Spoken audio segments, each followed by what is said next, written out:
Everybody, welcome back to Scuffed Recording. We are back with The Ghost of You, and yeah, let's hop right back into the story. What did happen? In the first video, we played pretty much for the tutorial, got story and got into the horrors. In the second one, we lived through the horror, and we discovered our ex-girlfriend Mona, and now me and Mona are on our way to find the rest of the group and try to figure out why the person is trying to torture us and all that kind of stuff. Oh yeah. Let's see.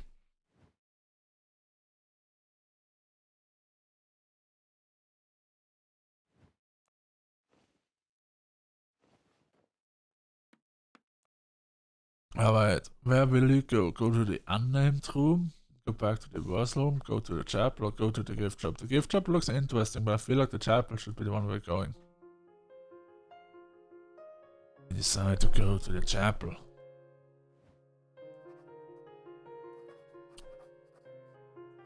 Perhaps the Lord can save us, Mona begins and chuckles sardonically. Is anything actually up there? 3 seems like the most private door alongside this choice, especially with its situated area. The door is placed far away from the iron doors of the lobby, as it rests in the rightmost corner beneath what remained of the upper circle, and just out of sight of the stage. You walk carefully over towards it and hear your boots making tiny splashes on the wall as you cross the floor. As you approach the door, you can see tiny taxes written on the door, almost scrawled in with something sharp. It looks like, and you peer over at the wooden words, chapel.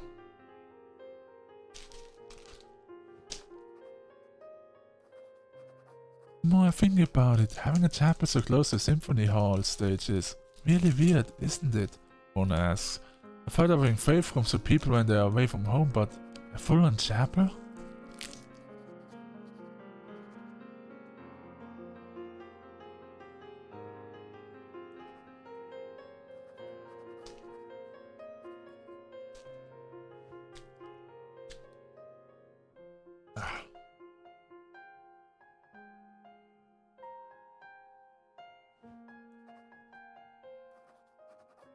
Alright. The door is large, imposing, and made of wood. There's an arch-shaped doorway hugging at its edges. You press your ear to the door, fingertips gently arch as they hold your weight against it. You wait, and after a short time, your stomach lurches as you think that you can make out a faint noise, but you're not certain. What will you do? Enter the chapel. Your heart begins to pound as your eyes fall to the door's handle. You watch as your fingers slowly coil around it. Mona places his hands on your shoulders anxiously, and you bite your lip. Upon feeling its cold surface brush against your palm, you turn it with a twist, opening the door to this rather odd-sounding room. As the door creaks open slowly, you find it hard to process just what is in front of you. The room is sweepingly large, or at least it seems that way in the pitch darkness. Find it impossible to judge just where the walls begin and the floor ends. Flickering lights lay spread before you, and as your eyes adjust, you begin to realize what the lights actually are. Candles. Wow! Endless amounts of candles. In fact, there's so many candles around the room that you can barely see anything else. Wow. Someone's a flameman for assist, huh? Mona says sarcastically, unimpressed by the decor choices somebody's made. What an odd room. He approached the room in wonderment, astounded at the effort that somebody clearly went to in setting all of this up. There are large candles, thin candles, small tea-light candles, red, white, green candles. All of them are boasting a wall-fed flame and are placed at the edges of the room, spread across the altar, lining the floor.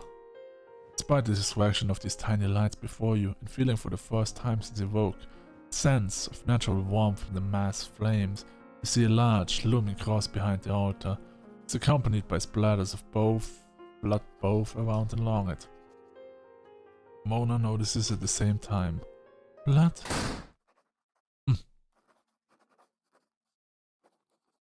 Suddenly the door behind you slammed shut with a fearsome boom. You and Mona let out a gasp. You relief as you whip around.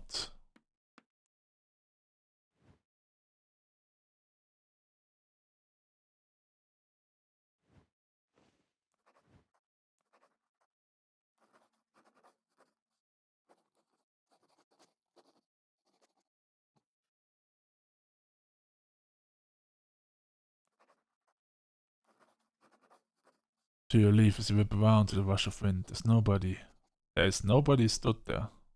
Nobody there. Your heart pounds like a drum. The undisturbed candles seem much more ominous all of a sudden as your shadows flicker on the wall. Thanks to the lights around you and your heightened sense of awareness, you can see more clearly that the walls hold no secrets here. There were tapestries and old stained glass lamps placed around, gathering dust and collecting naught but moths and half-eaten materials.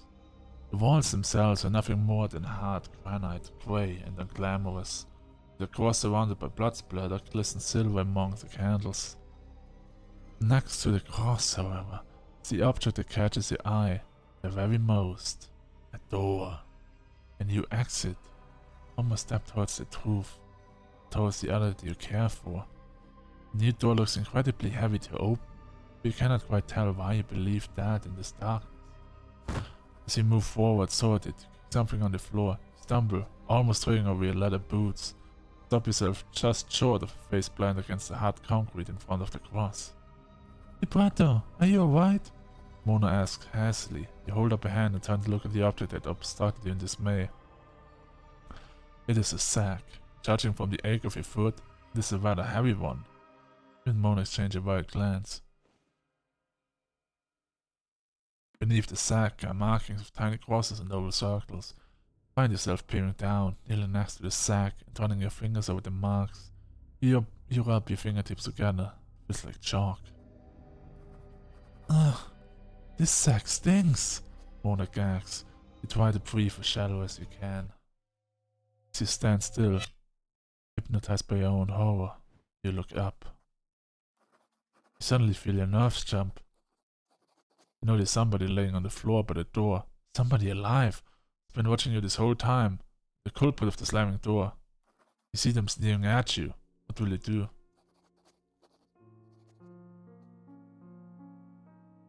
Never mind talking, let's beat some sense into them. After all of the stress, anxiety, worry, fright and pain of the day, you feel enough brings that the Symphony Hall has to offer. You stumble over to the person on the floor and grab her by the scruff of her clothes. You see a religious outfit with white collar, a vicar. Her grinning teeth shimmer against the candlelight and her eyes glint dangerously, hold her up against the wall violently, demanding her to tell you what's going on. She continues to grin, even the harsh push of your words and your fists.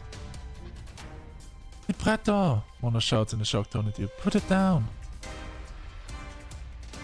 Keep me pressed up to the wall, the vicar sneers, and you'll find out just how dangerous I can really be. You know in this place that she's probably isn't exaggerating, but the anger courses through your veins to such a degree you cannot stop pressing your forearm to the skin of her throat. Mona's protests are ringing in your ears. Will you let her go? Why is she protesting?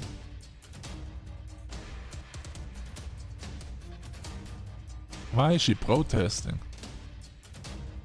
Alright, let her go. You reluctantly let her go and drop her to her feet. She coughs, rubbing at her throat, and all along the while you've noticed that she has never stopped smiling. You and Mona exchange an unimpressed look at the vicar before you, knowing full well that she has her own agendas beneath the surface. She grins at you, bright and sharp, with the pearly whites of her teeth shimmering from the candlelight all over again, and you feel unnerved at the realization that despite being up close and personal against her, however angry, you still can't quite grasp just how she looks. A wise decision, she hisses, and one that you may live to regret, but at least you will be alive, won't you? What will you do? Ask who they are and tell them to get up. Who am I? I retort quickly to your question. I can hear the continued sneer underneath the breath. Why? That doesn't matter much, child. I am the vicar, the chaplain, the priest, the holy body of the Symphony Hall.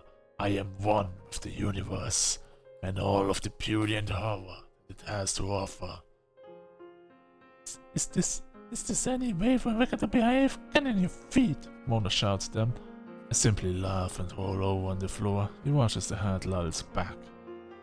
I shall eventually, do not worry. I have much to discuss with you about many things, you know. What will he do? Demanded to let you out of this room. She angrily demanded to open the door. All the vicar does is chuckle. A grimace, and Mona grits her teeth next to you. He watches the silhouettes of the three of you dance in the shadows against the church wall. You can barely tell the appearance of the vicar in the dark of the doorway. The candles are becoming more of a determined as time goes on. You feel yourself getting a thin layer of sweat across your skin. You cannot tell if this is because of a cold sweat, or fear, or the seemingly increasing heat. Let us out already, Mona pleads with them angrily. Stop this nonsense. Let you out. They cheer and you feel a shut up your spine. Oh no, I'm afraid not, my child. I would want to do that when I have some questions for you. She said you would come here. She's always right. I have heard about you, you know, many times. What will you say? Who said I will come here? What questions? The woman continues to smile at you patronizingly. Yes, question. This is the champion, you know. When you come to confess the sins, original sin begins with us and dies with us. We must all talk about the sin buried deep within us, lest it be able to take our entire being, and we wouldn't want that, would we? She seems more animated than before and walks over to you, peering down. She's much taller than you would have anticipated, and you can tell that both of you and Mona had a mutual sensation of being intimidated. Sin is fascinating. What truly defines a sin? Is it a moral abhorrence or a primal need? Is it a collective hive of thought in this world, or is it something that the universe detests? Only God can decide that for us, and through me I channel God's will. She has placed that faith in me. I cannot fail her. You and Mona exchange a confused look. Now, my child, the vicar says in ominous gentleness to just you directly. I am going to ask you questions. You will answer honestly because I already know if the answer you give is truthful. She warned me against conversing for you too long, but I appear to commit the sin of temptation. Alright, now we're gonna answer 100 and 200 questions. No, not really, it's not any random studios game, but that would be fun. She bites the nail on the thumb with a laugh beneath her glasses. You and Mona both blink at the forward as of a statement. She cackles again. God sees all, which means I see everything you have to offer, as well as your friend. She states plainly and stands up from her position in the crowd. She surprises you into a step backwards. So make sure you do answer truthfully, okay? Channel this world into the very soul of my being. Oh, it's been so long since my last sermon. She clasps her hands together, walking a little more into the candle's glimmer. You feel a growing terror as the light begins to hit her from the chin upwards. The vicar you find yourself with is not quite what you were expecting. He's almost handsome. Slightly gaunt, high cheekbones, accompanied by both a devilish smile and sharp eyes. You find yourself unable to really break the gaze you and her now share. Her eyes are sharp as a knife's blade.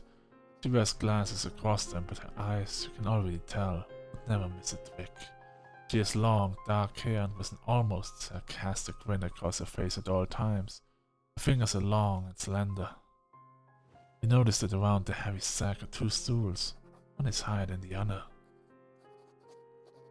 You, she states to Mona dismissively.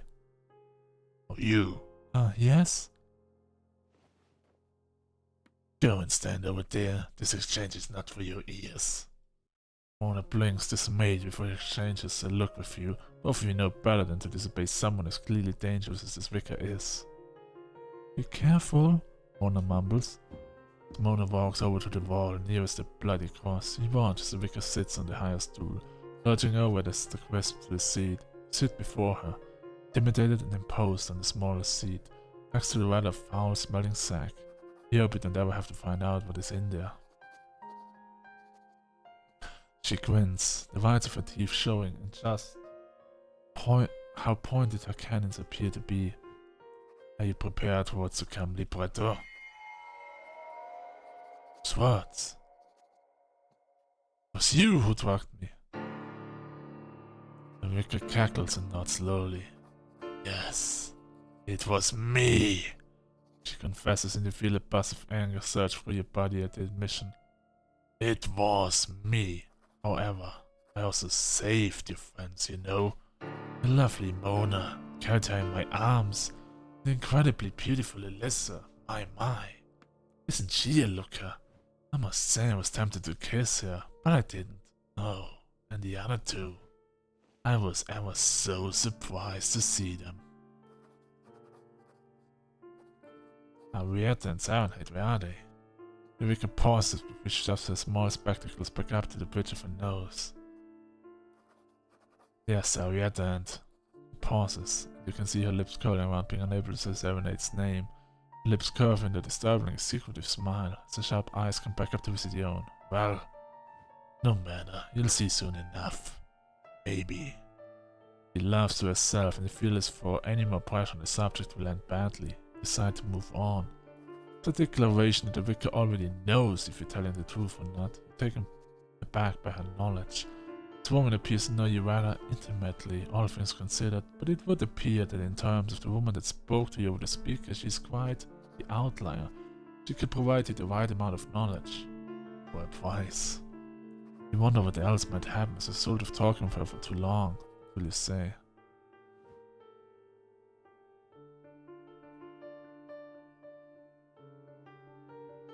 Who you work? No, she's not gonna. How do you know all about us?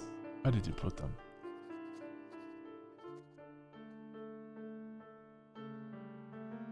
You are aware that we are here to talk about sinning, the nature of the sins, correct? She repeats. Isn't that why you entered my church? Come now, rest and let us talk. She shuffles in her high perch, leaning over the top slightly and grinning menacingly down at you. You shiver in the candlelight of the surrounding chapel and eye up how fast you can run to the door if need be. Let us begin, she mumbles deeply and crosses one leg over the other. Prepare yourself. The truth is not always easy to accept, you know. You wait with bated breath. She grins a menacing grin and leans forward on a stool. I am going to repeat the names of those that you seek, she says, indicating a wise amusement in her voice. You are going to tell me which you believe to have committed which sin. Isn't that exciting?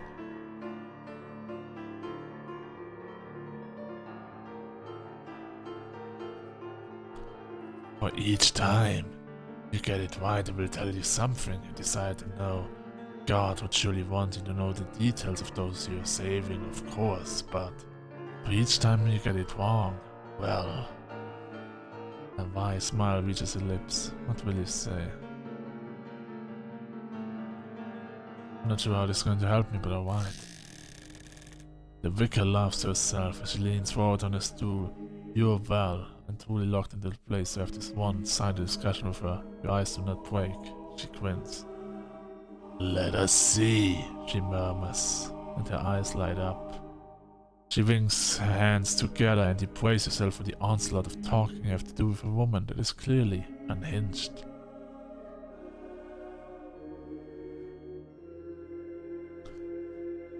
Who do you believe, libretto, is guilty of the sin of greed?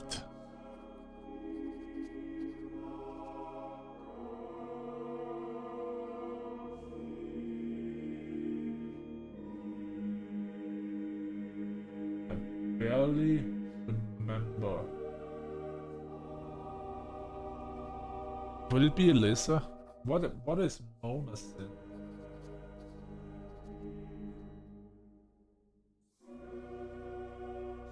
If I would just know all the sins and the options, it would maybe make it a little bit easier. We have to think.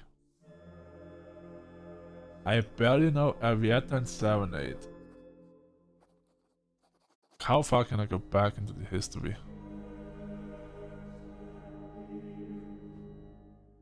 What will you ask, Mona? Mona nestles against your shoulder. Yeah.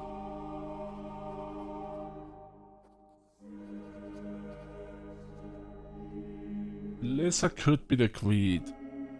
I don't remember the difference between Arietta and Serenade. One is anger, one is lust. I would say Alyssa is the sin of greed.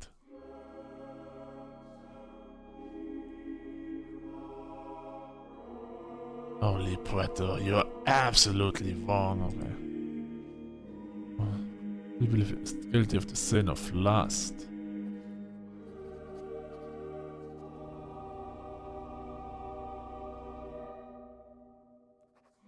Arietta. Okay. We believe is guilty of the sin of pride.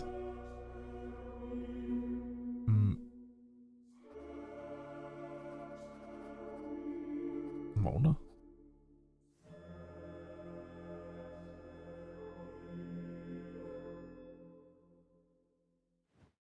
Pride, okay.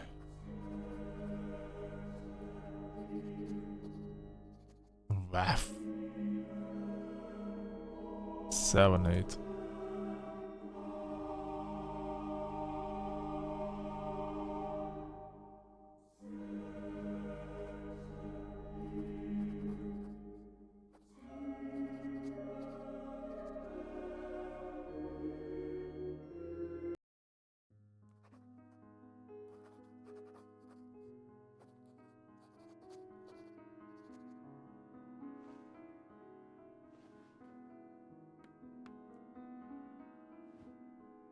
Alright, now I'm gonna just load. Go back. Alright. The sin of greed. We know Mona is the sin of pride. Alyssa was original greed. Serenade then. The vicar claps her hands together excitedly. Yes, yes, oh well done, she exclaims. You got it, that's right. He watches the vicar appears to have some trouble saying Serenade's name again. Look at Mona, who has her head peering slightly over her shoulder. Behind her, what is going on? The vicar cups her face as she laughs. She wanted too much from her life. Move on to the next one. The vicar shrugs her shoulders at you almost flippantly. Really? How curious, but if that asks what you wish. Oh ho! This one should prove to be quite interesting. Who do you believe, Libretto, is guilty of the sin of lust? I is myself here. Did Arietta, Alyssa. The vicar cackles on her stool and you can see her cheeks flush red a little. Ah yes, she laughs. Alyssa, she really is a beautiful girl, isn't she, Libretto? Curves in all the right places, a beautiful face alongside with imaginably perfect mind. A perfect woman to everybody, isn't she? Mona has turned around to actually watch this exchange as opposed to trying to be subtle. Look at the vicar before you, wavering in your determination and not dropping any kind of hint as to how you care for Alyssa, wanting to punch her for being so lecherous. The vicar continues with a wide smile. Perfect to everybody, except the one she wants, isn't she? Is grinning at you. It's as plain as the very noses on your face. Now, Libretto, for posterity's sake. She did get this right. Who do you think she wants the very most? You must have some kind of inkling as to why she's like this. You frown at the vicar's deliberate and obvious goading, but you do have an idea. Who do you think Alyssa is pinning for? I would know. Mona? Myself. Mona would be surprised, but I would say myself. The vicar's smile grows broadly and you look at her with an almost mocking gaze. Alyssa pinning over you? Really? On the notion laughable. You weren't about to allow this vicar to plant any ideas like that in your head. Shall we move on to the next one? He stage chuckling. Mona looks at you with a look that you can't quite place. I'm sure this one will be easy for you, the vicar commands with a cackle. Who do you believe is guilty of the sin of pride? Mona. Sin of pride. You recall something Mona said earlier about swallowing that and meeting you here. Tell the Vicar of your answer, and Mona nods in agreement from afar. Yes, yes, pride indeed, yes. The Vicar says, clapping her hands. She whips her head around and Mona declares, You are guilty of the sin of pride. Mona has turned back around to face the corner and folds her arms. That's true. You feel an aching pang in your heart over why Mona was so prideful to talk to you. You know why. You remembered how she cried on the day you told her to leave, that you weren't good for her anymore. You understand how she must have struggled to stay afloat during that time. You certainly had. The Vicar's sharp eyes can scan your face for your reaction before she folds her hands over her lap. You already know everything I'm going to say, she says, don't you? You nod. Mona winces. The Vicar chuckles. Let's move on to the next one, shall we? Who do you believe is guilty of the sin of wrath? She asks. Can't help but quick up on the lack of joy in her voice upon asking this particular question. Arietta. The Vicar listens as you declare that you think Arietta is best fitting for wrath. You notice her nails sticking the skin of her hand so hard it begins to draw blood. Jaw is locked again. You raise an eyebrow. She grits her teeth hard. She feels slightly alarmed at the sudden dark shift. It is already frightening Vicar has now taken on. Yes, she shivers out. Yes, she is most guilty of the sin of wrath. The Vicar wrings her hands together and you notice the slight smear of blood intermerging with her palms as she does so. The eyebrows raise. Something about the red is making her seethe with anger. The Vicar unclenches her jaw, fluttering her eyelids over her eyes in unsettling haste. Wrath. Wrath is an excellent motivator to do something, is it not? The Vicar replies, her voice unstable and healthy. Oh yes, she certainly took that to great extremes. I wonder if you will think the same of her when you find out the truth. And you will find out all in good time. Perhaps you'll be able to put the puzzle pieces together eventually. But all that matters is that Arietta is guilty. Guilty, guilty, guilty. She's a sinner just like the rest of you. Vicar wrings her hands together angrily. Holy Prato, you're absolutely right. I suppose you are a woman of God, after all. God sees everything, God tells us everything, and as such I shall impart some wisdom onto you. The Vicar clicks her fingers as she leans back, and Mona looks back at her with a surprised start. You may return. Mona looks at you with surprise and hurries over to your side. You quickly slip your arm around Mona's as she stands next to you. The Vicar doesn't appear to be bothered any longer by Mona's presence. You did well, love. Mona whispers to you and you feel her kiss your head. It seems as though the mysterious Vicar is finally willing to answer your questions. What will you ask?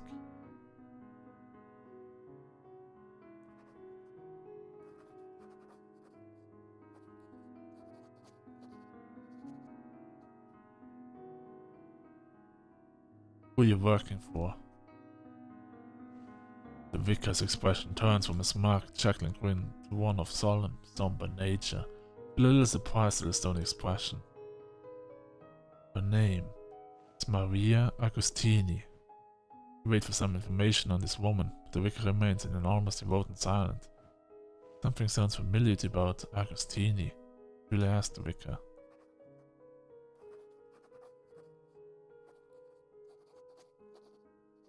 This Maria Agostini. Person in charge of this hall, do they own it? Yes, they do, the Vicar says nonchalantly. Wait for more expression on this answer, but it never arrives. The strange Vicar buries herself by puffing on her pipe. Decide to move on, slightly charred. What will you ask?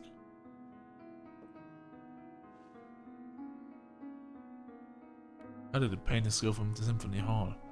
The paintings? The Vicar asks, and you can tell that her curiosity is genuine. You watch as she rubs her chin as she thinks. I actually cannot say I really noticed. If someone removed them, well, I'm sure God has its reasons, child. God knows all, you know. Will you ask?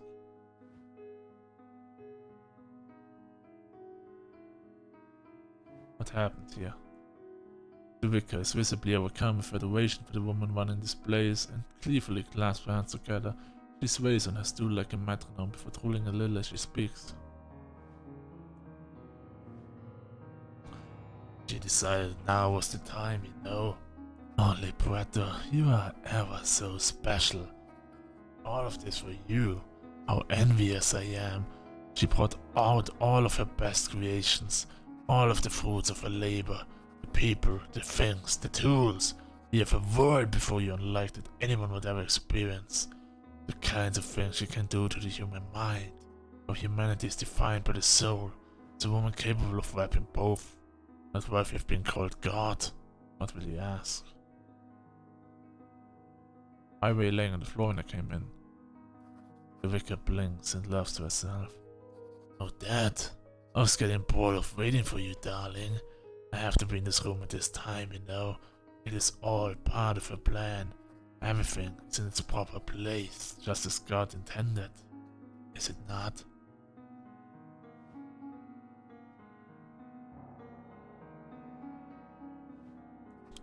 Where did you put my friends? The vicar chuckles as she already knows the first question you will ask. Where indeed? She muses before she waves her slender hand. Well, let me see here. She pulls out a small piece of parchment from her breast pocket. Your most beautiful friend Alyssa is also the most unfortunate, I'm afraid. I placed her in the dungeons for her own well-being in the basement. Why? If a woman that beautiful knows how much attention she would attract. Surely you understand. Feel a breath of both relief and resentment. The vicar continues as she pulls out the pipe, lighting it as she speaks. Puffing at the tobacco inside instantly. You know who she's going to talk about next. As for the other two, well, one is somewhere positively boiling, whilst Arietta is lost in the depths of her mind. Oh, don't look at me like that, they're still alive. But who can say for how long? What will you ask? How do you know all about us? The vicar is very amused by your choice of question. He's looking at you for you made a very, very stupid choice. She folds her arms and peers down. Fool! How do you think I know about you? She in charge of this place knows everything about you and your darlings. What kind of question was that? What will you ask? Who did that to the bodies outside? That? The vicar repeats back to you incredulously, and you're unsurprised that someone with her warped sense of morality is offended at the idea that you were less than impressed. Outside is a beautiful offering, you know. How any people can trust. Truly say they have seen something of that caliber, the misfortune, the sheer mass of despair. This is the other side of God, you know. You look upon her with an increasingly impatient gaze. She makes a noise to signal that you forgot the rest of your question. Oh, right. Well, it is one of the creation. It isn't person anymore, but I'm sure you'll become very acquainted with it as you try to progress further to meet her.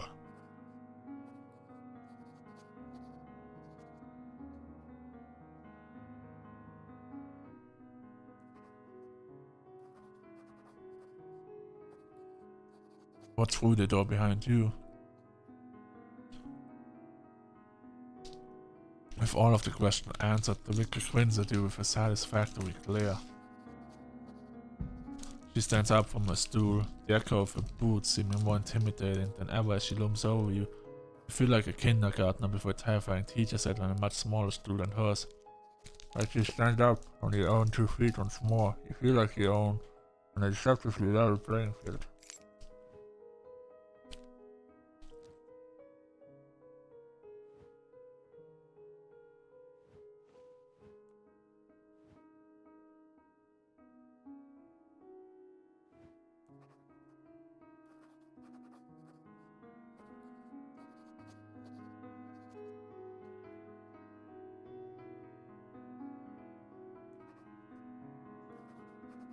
Sorry, I'm eating.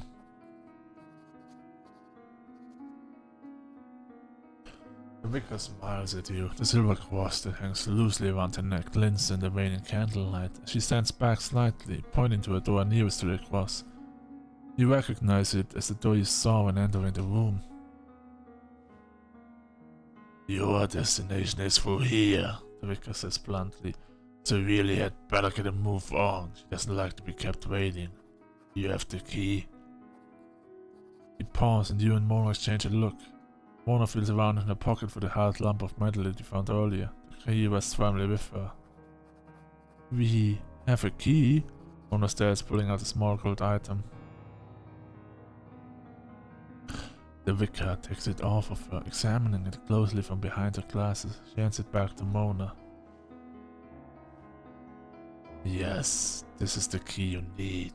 Would you like to progress through now?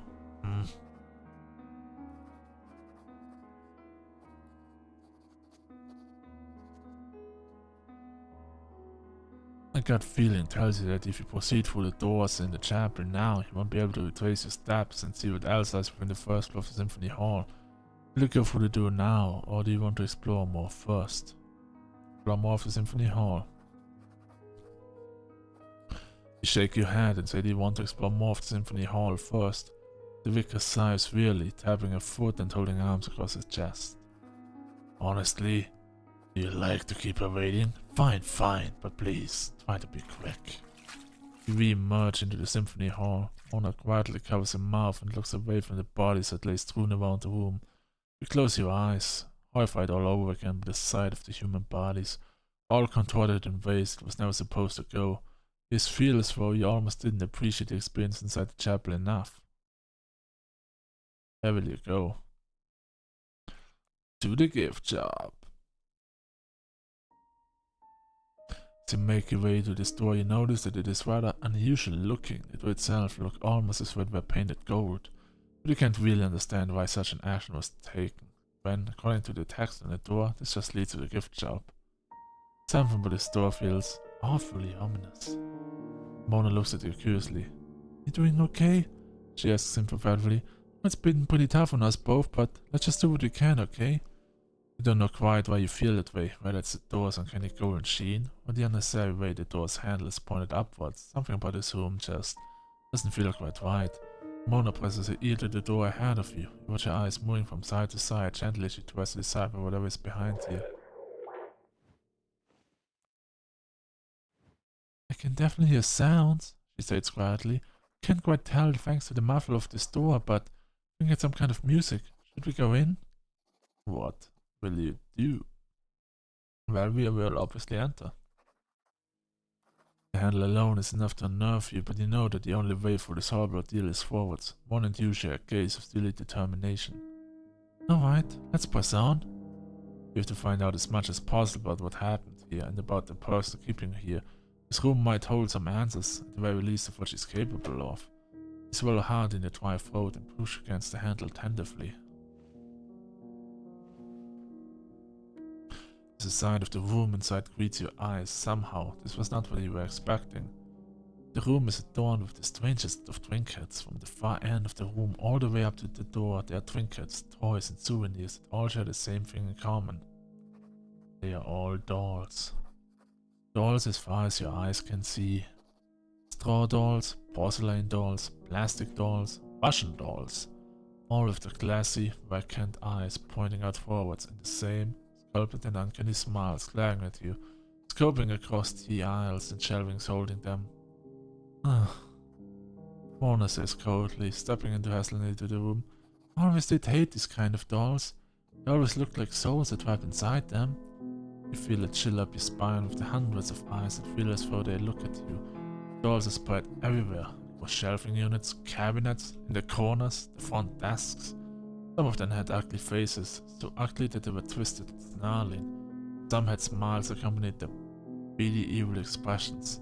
Others simply looked more morose, even devastated. Can't imagine anybody actually buying one of these. You notice that not a single doll looks happy, boasts an earnest expression, not as far as you could see anyway. The second thing you notice is the lighting of the room is just as odd as the contents. Some of the room is more lit up than others, with patches of light streaming down from what seems to be an oddly placed oil lamp strewn about the dark ceiling. You wonder if this is significant. You can tell from the weak lighting that the wallpaper of the room is an uncanny shade of violet, a would-be relaxing shade of lavender, and mixed in with a green mark beneath your feet that covers the floorboards of times past. The third thing you notice is that there are two doors. The door just behind the counter to your left, leading out to where you assume would be the lobby. You were outside in the lobby itself. You couldn't see a door there anywhere, but inside the Symphony Hall, this really lead out there. From the distance, you cannot tell whether this door has words on it or not. There's a simple brass sign drilled into the wall above the doorframe you currently stood in, which reads Songbird Hall Gift Shop. Shiver at the gaze of these gifts. You all feel as though they're watching you. You find that you and Mona are sharing the same thought. What on earth are so many doing here at the Symphony Hall? There's no way any of these are suitable if you ask me. What will you do? Explore the room some more and see what you find. It's unappealing and creepy as these dolls seem to be. You recognize that the only way for progression is to go forwards, even if the path is somewhat guided by the small porcelain hands of inanimate objects. At least you hope they're inanimate. As soon as you and Mona take a step forward against the rock, you hear a small laugh from somewhere within the room. A shiver shoots up your spine, and your hand remains firmly by your sides. Mona doesn't say a word. You feel that the two of you are stiff as boards. You know that it must be a doll's mechanism of some sort, which only begs the question: set it off. Push the thought to the back of your mind and continue forwards. You begin to notice various items along the floor, lining along near the shelving units. Nothing appears to be in the center of the room, only along the edges, as though the dolls themselves were collecting them. You feel the gaze of 1,000 porcelain eyes stare at their back, prickling with the heat of anxiety with every step. You begin to hear a faint laugh once more, except this time, this laughter sounds deep, somewhere beneath you. What the? Mona sees the alarming sight before you, but you look frantically around, seeing a pair of eyes peering up at you from a hole in the ground beneath the shelving unit. Stumble backwards into the doll, and as you fall against them, the shelving unit falls, bringing with each shatter the doll's a terrible, elongated scream. Mona slams her hand over her ears, and you do the same, squeezing your eyes shut until you, just through your hands, you can hear the deafening sound of silence. What the hell is going on? Mona exclaims loudly and can tell both of you are terrified. You cannot see a mouth or anything else besides the eyes, whoever this is. They appear to be wearing some kind of bandages. You can hear them laughing further still at your faux pas. Stumble, stumble. So clumsy, libretto, so clumsy. But we won't be that clumsy when we meet for the first time. Because there will be a lot more at stake than just your feet, you know? Before you have a chance to probably possess the presence of the bizarre person, your attention is torn away. You hear a familiar voice coming from the hole they are squatting in. Libretto, is you? Run, quick! That voice. Leap to your feet and run over to the small opening beneath the shelving units. Their eyes were standing and fear pushed at the back of your mind. One of your friends is down there. You peer into the hole from where the voice is emitted. You feel the urge to close your eyes. You know something bad is coming. Yet it doesn't quite stop you from emitting a scream of fright as the source of the voice becomes too close for comfort. The face appears a mere breath away from yours. You stare at the woman in revulsion, horrified by the bandaged face, completely covered besides the mouth, the white hair that flows out of the top of the head, falling against the shoulders. You cannot see much of them, but you can see that they have undergone serious trauma from the way that the bandages are no longer white, but instead a dull, unpleasant mixture of salmon pink and cherry red. On the little patch of skin you can see beneath the bandages, they appear to have scars littering every angle of their face. Don't make any more noises as bandaged fingers pull the grate over the hole you appear into. You stumble backwards in surprise and dismay with the suddenness and quickness of the action, followed by the loud bang of iron against concrete. Hurry, hurry, you chuckle quietly. You'll have to hurry, libretto. I'm getting bored of waiting. I want to make my own fun, you know? The grate is sealed so it sounds within. You no longer see or hear them. Damn it! Mona says anxiously. Who was it? Pound your fists on the cold iron of the bars, anything to get a deeper look at wherever the voice just disappeared to. You fear once again abandoned to the wind by adrenaline. You notice that in your desperation to see was down with them, the knees got scraped. You find there's nothing there, and you sit back in disappointment and fear. Mona angrily tries to pull at the bars herself, but no avail, they're gone. Shit! Some of my friends are alive in the way that much is certain. Who was it down there? Pound the floor angrily and stand yourself up on your 2 feet once more. What will you do? Only explore the litter berries seem the most infinite.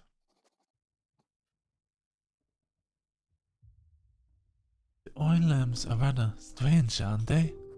You look at Mona's emerald eyes reflecting the glint of the flickering flames back up at the case that holds the candle. She is right. You know already that from the nature of the woman that spoke to you across the speaker that everything in this hall is going to have significance one way or another. The bodies outside in the hall, the ruined stage, the noises, the water, all of that in itself, you are sure it is a stage. A stage where she can do as she pleases and show off her results to you, for whatever reason. And you feel the fear creep as you remember saying you have eluded her for so many years. Checking your head free of thought, you see that there are 3 light spots on the ground. The dolls still stare at you, they do not look at you whenever you look up. But when you look away, you can almost feel the pupils snap right back to your skin. Feel a horrible, uneasy sensation. Try not to think about such a thing as you approach the first light spot just behind the shelving unit to your left. Also, I'm gonna check my phone now because this phone has been going crazy for quite a while now. I swear, if there's nothing interesting on the phone, absolutely nothing actually. Just a bunch of important right now. Oh well. Libretto, Mona says quietly. Look at this. To turn the corner, you stop in your tracks to observe what is before you and Mona. Checking the box with a turning handle. A large box and what looks like red writing of some kind before it. You swallow hard and walk up to the writing. Mona's face is a picture of disdain. The only word before this box says is excellent. Mona mumbles, and you can see very plainly the haunting strokes of a word before you. You kneel unsurely, your knees gazing the rug beneath your feet, still feeling the heated prickle of another's gaze as you back as you do so. Your hands begin to shake a little as you outstretch them towards the handle of the jack in the box. Scotty colors of purple and orange zigzagging along in the pattern against its walls. The top lid of the box holding not but a small green circle outlined with blue to make for the most unpleasant mixture of colors you had seen. Feel a cold sweat come over you at what could be described as excellent in a place like this. Turn the handle cautiously. An eerie tune begins to play in what sounds like an eternal music box. Turn and turn for what seems like an age. Quite sure that it has been at least a minute. Just as you begin to become complacent, the lid opens with a spring inside, releasing a bag that falls to the ground and spills open everywhere. Spiders! Jesus Christ! Mona let out a scream as you hurry backwards, jumping up from your knees, almost immediately as the small bodies grind towards you on large limbering legs. In this way you can almost hear them hissing. Scramble to your feet. You've never been the biggest fan of spiders in the first place, let alone in a place like this. And, in an almost mesmerizing fashion, you watch the small, fat black spiders, of which there must be hundreds, all having been stuffed in a small plastic bag, or who knew how long, pour out towards the steps near the door. What will you do?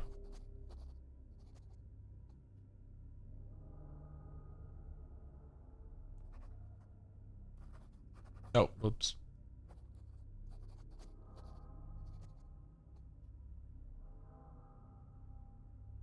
Crash up the shelving. I feel like I can climb onto the front door. Brett, we need to get out of here right now. Mona grabs her wrist anxiously, Sanel digging in the skin. She had a panicked sentiment as she runs, sprinting with her towards the front door. Quickly! The spiders scurry behind you as you run, and Mona is the first to grab the handle of the front door. But it's locked. Shit! Because it's then back with Claire. But in your heart breaks as you hear your voice cracking the pressure. Brother, what do we do? What will you do? Rush up the shelving units.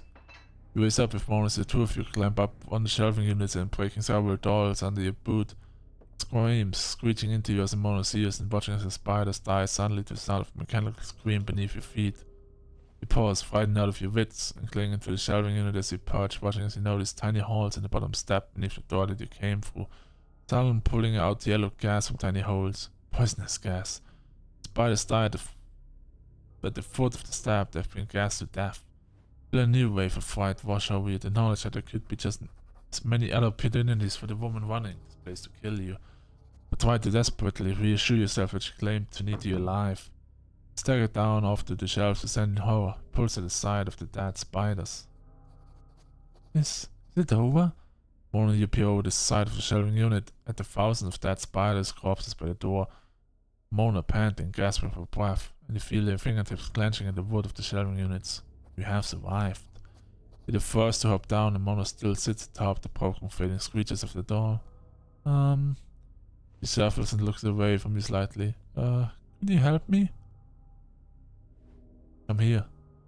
You watch as Mona shuffles on the top of the shelving and it's slightly embarrassed about the question, and you find yourself smirking for the first time amidst this traumatic experience. You place your hands either side of her hips, and she places her hands on your shoulders with a small noise. You lift her up as well as you could, injured arm and all, and help her to the ground. You let your hands linger on her hips a little as you look at her. She looks at you bashful and pats your shoulders. Thanks. You pause and remove your hands from her hips as the two of you find this ordeal is beginning to have at least a little bit more of a happy ending. Upon the end of your eventful time with the first box and the behest of a group of spiders' lives, you move forwards through the shelves, more paranoid and moving quicker than even perhaps back outside amongst the bodies and come to the second box. You feel it crawling up your neck and yelp as you throw off the last of the spiders before it bites you. There is yet another jack in the box. This time this box is a 6-second mass of red and yellow, its gaudy cautioning colors almost assaulting your eyes. And the word the box simply says, "Good," in the same paint as before.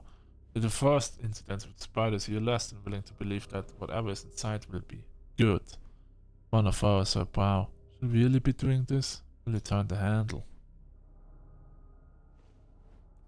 I shouldn't, but I will do it anyway. Will you turn the handle? Yes. Despite the incident before, you know that there are bound to be red herrings in this awful place. Fingers turn the handle in the same eerie tune as before begins to play from the box. Much to both your shock and horror, you find yourself humming along to it before clamping both your hands over your mouth in disdain. Mona looks at you with a confused stare. Libretto? She says, a little surprised at hearing melodic hums. Do you know this song? You pause and shake your hand in confusion. Your fingers readily turn the handle until another bag. You and Mona leap back in preparation for the worst, but instead, as you squeeze your eyes closed beneath your arms, surprised you hear a hissing noise. Not that of an animal or being, but instead, chemicals? Mona exclaimed, "There are chemicals in the bag? What on earth?" You open your eyes and see a gaping hole in the rug, burning right down towards the floor. It's beneath the material. Acid had popped out of the box, and from a chemical containing bag, if that had gone into your face, you would have surely been blinded. Think every lucky star you have in the sky that you were prepared to open the box and let out a breath of relief is still in one piece. You and Mona have so far endured the contents of two awful boxes, one full of fat black spiders, and the other full of something that would have caused you a fate almost worse than death in one fell swoop. The more you linger in here, the more you realize that dolls have somehow become more ominous, more looming, and intimidating in their presence. You feel as though approaching the last box with its little barriers, you are almost ready for the horrors inside this time. You approach with caution, swallow with fear. The word before you this time says useless. Will you turn the handle? Yes, I will. You feel as though you've been through a million trials before getting here as opposed to just two prior. You kneel beneath the spotlight once more, wondering just who is watching you, if anyone, through these doors or elsewhere.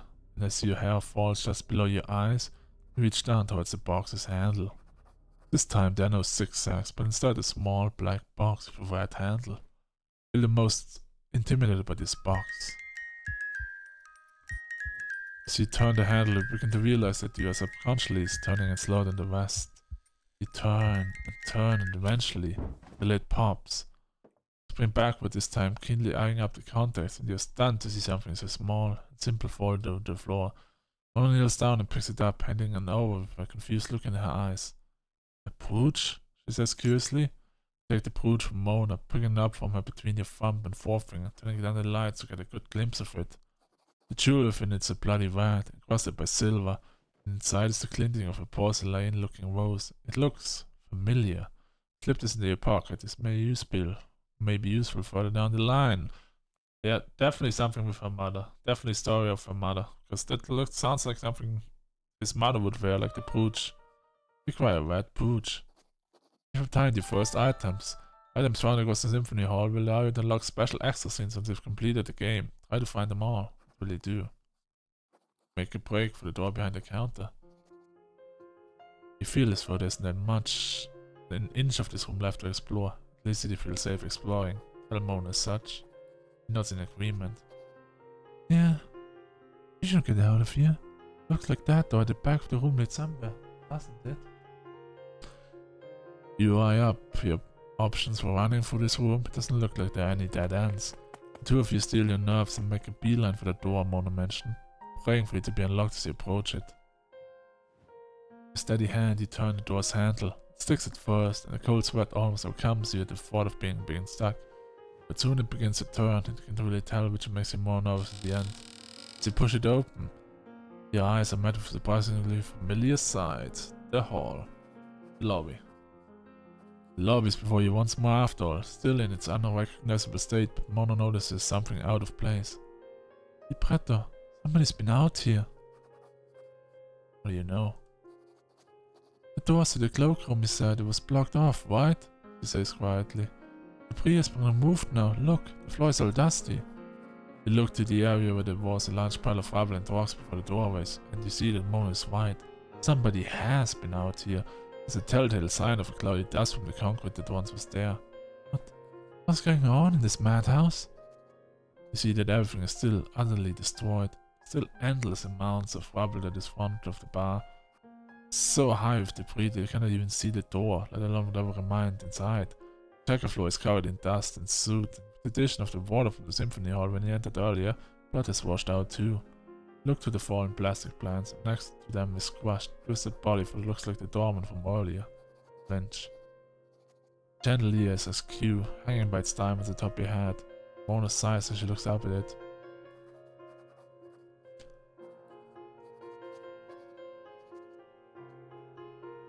I can relate to the way it looks, I must say, hanging on by a thread. A new addition on the way to the cloakroom now being open, maybe do you have even more options than you first thought. Where will you go? I will save. Then I will end the game. Well, I hope you guys enjoyed so far, and I'll see you all guys in the next one. Until then, have a great one.